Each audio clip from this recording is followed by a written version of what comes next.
It is actually stunning to watch the reaction of people around the country as it relates to what has happened with Abdul El-Sayed in Michigan, longtime Democrat. He's a friend of mine, actually, and he was on TV last night, Mark Penn. He's in the category of James Carville and Van Jones and Joe Manchin and Bill Maher and all these other people actually not wanting this guy around. But, you know, Mark Penn predicts that Haley Stevens voters are going to switch to our guy, Mike Rogers, who's, you know, military veteran, former intel guy. I mean, he's amazing. His credentials are amazing.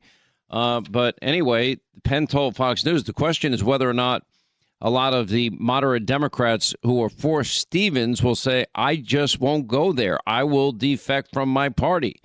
It's highly likely they're going to find 5% of those Stevens voters who would switch to the other side, and that's going to give the margin of victory to Mike Rogers. We've got to win the seat in Michigan. Let's go to Abdul El-Sayed. Remember Hassan Piker. You know, we spent a lot of time talking about Hassan Piker on this program. Hassan Piker, I guess, does some show on some streaming service. I believe, correct me if I'm wrong, Linda, I think is it Twitchy? Does he do some? He does it somewhere. I mean. Yeah, that's where he does it. Okay, so I'm not really sure. And he does these long, never-ending, crazy, things that he does. But whatever. And he says the craziest things. He's got a picture of the Twin Towers behind him from 9/11. And, it's moderate Democrats now, according to the New York Times, are preparing for war against the ascendant left. I'm like, well, you guys are a little late. You woke up a little late. Washington Post is even prepping voters for the very real possibility that a big blue midterm wave is not coming. Why would they think that's the case? In the case of Hassan Piker, El-Sayed's good buddy, and now campaigning with other Democratic candidates, he actually once called for the streets to turn red with blood of property owners. America deserved 9/11. He said that. He praises Hamas, and communist China dresses up and pretends to be Chairman Mao. I mean, this is nuts. And then when asked to actually condemn this lunatic, you'd think that'd be pretty much a no-brainer. It's kind of like, me condemning anti-Semites and white nationalists. I'll condemn them every day of the week. I don't like those people. I want nothing to do with those people. Nothing, period, end of sentence, no discussion. Anyway, here is El-Sayed refusing to renounce this guy, Hassan Piker. You need to renounce people like the left-wing streamer Hassan Piker, who was campaigning with you, who was out there in Michigan on Monday night, I believe last night as well. Do you have any plans to do that? Look, I'll tell you this. I'm less focused on folks who are campaigning with me, more focused on the folks I'm campaigning to. Okay. Good old Abdul. Here's a 2018 clip telling Republicans on a panel, you might not hate Muslims, but Muslims definitely hate you. This is Michigan's Democratic Senate candidate. What frustrates me more is not that you have blatant racism on the part of certain people, but what frustrates me more is, in the words of Martin Luther King, is that one of the most dangerous aspects is not when bad people speak out, it's when good people fail to speak out. And what I have not heard is the Republicans on this panel decisively and swiftly call out this kind of Islamophobia, this kind of racism in the context, right, that they are running to represent a state that has the highest per capita number of Muslim Americans in the country. Now, you might not hate Muslims, but I'll tell you, Muslims definitely hate you. Wow, that's pretty powerful. All right, joining us now is Tudor Dixon, friend of the program and the host of the Tudor Dixon Show. Now, she knows a lot about Michigan, some very interesting clips from El-Sayed. Well, what's your reaction? And look, first of all, people were predicting, and the polls were showing, the last 12 polls, I think he was up in 11 of the 12. And people were kind of predicting a blowout, but it didn't turn out to be that way. But he still won. Not that Haley Stevens was any great candidate either, but putting that aside, are the people that I think that I know in Michigan ever going to vote for this? There's so many people that are going to actually come out and vote against this. In fact, what you said about knowing people that would switch over to Mike Rogers, that's exactly what's going to happen. And I'll tell you, it's going to happen more and more because the Haley Stevens side of the party was afraid of that comment that you just posted, that you may not hate Muslims, but Muslims hate you.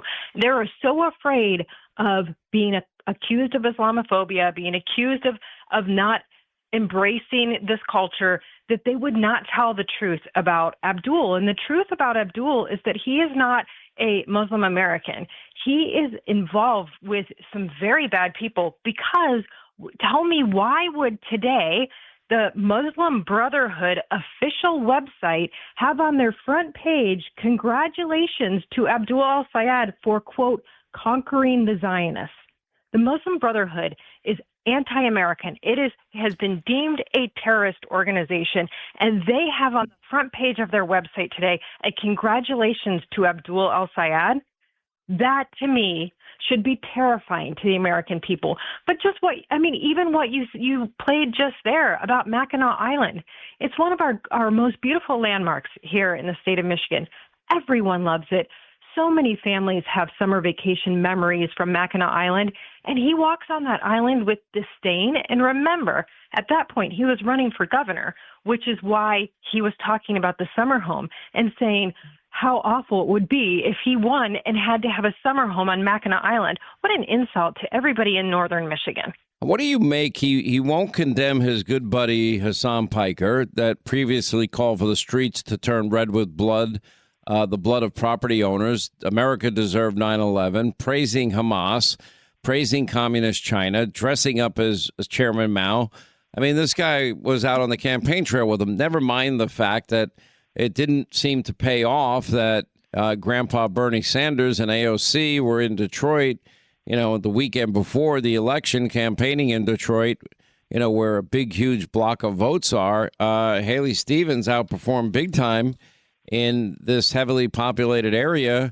That does not bode well, I would assume, for for El-Sayed to come November. Well, the clip that you played where they asked if he was going to disavow what he said Hassan Piker was recently out streaming, and he said, Abdul called me and asked me to come in. So he knew exactly who he was calling.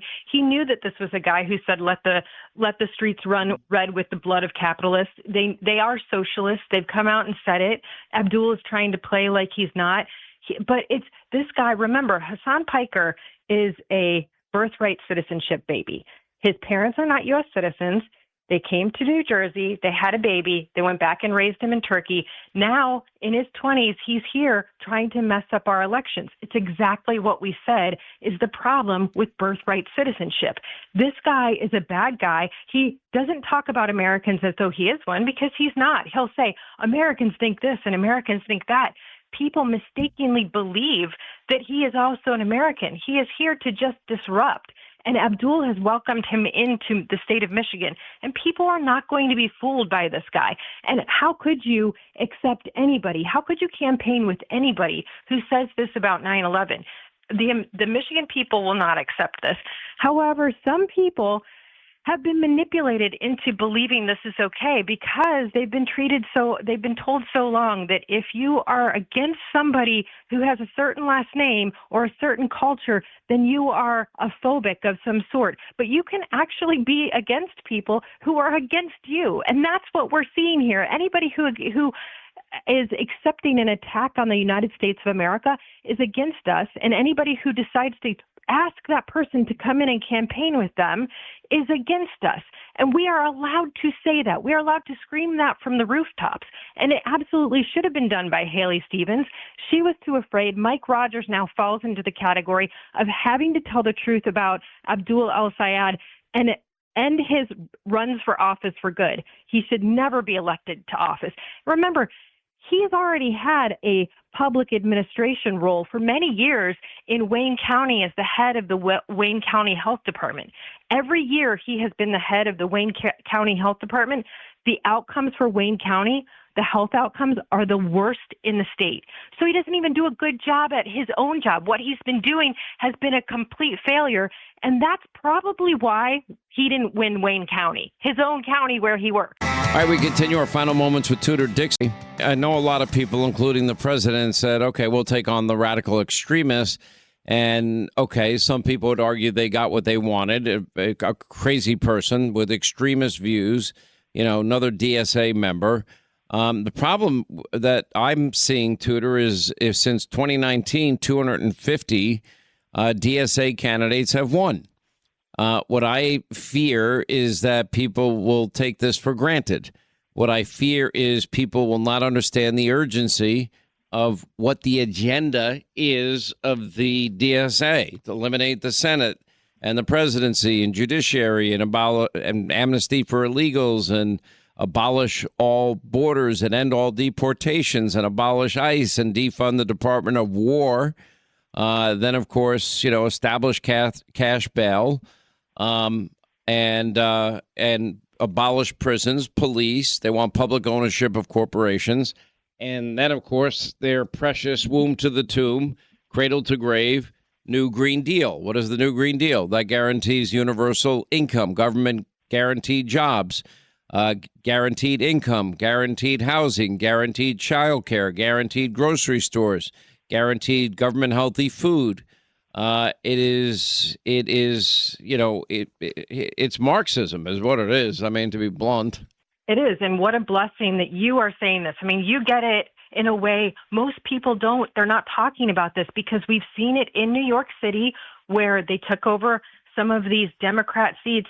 I mean, what their longtime congressman there who's been out there, I think it was Dan Goldman who was out there and he was fighting against Trump. They kicked him out and put a DSA member in. And those are strong blue seats. It happened in Michigan. Will Lawrence is going up against Tom Barrett. You've got Donovan McKinney that just kicked Shree out. They're these hardcore Democratic Socialists. They're not Democratic Socialists. They are socialists/communists.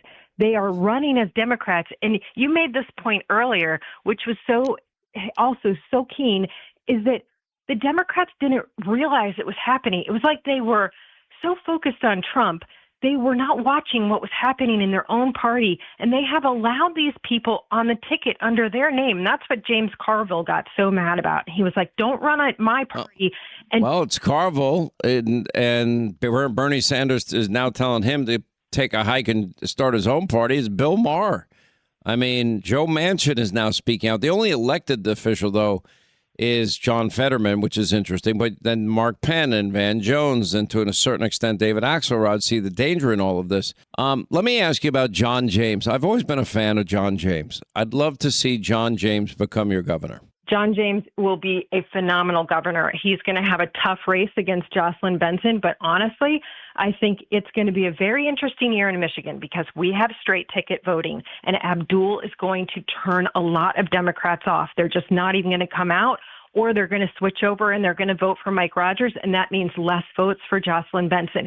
This is the best year for John James to run for governor. And I believe that we are going to see Michigan turn much redder. And we say it's a purple state. It's going to be a much redder state after this election because of how crazy the Democrats have gone. I mean, you talked about John Fetterman. Abdul called for his head on a pike. That kind of political violence is never acceptable, but the DSA is a different level. And it's, like I said, it's infected many of these races in Michigan, and that is going to have a major impact on putting John James in the governor's office come November. Well, we always appreciate you being with us. Tudor Dixon, she has her podcast. Don't forget to listen if you get a chance. Like most Americans, all right, you're worried about inflation, prices of things going up, and you definitely want to make your money go as far as possible. One way I do it is I have always invested in gold and silver. Right now, I'm a customer of Goldco, and I look at it as a great hedge against inflation. You'll also find out how you can get 10% in free silver when you go to goldco.com. It's that simple. You've got nothing to lose, well, except maybe some of your savings. Check it out today.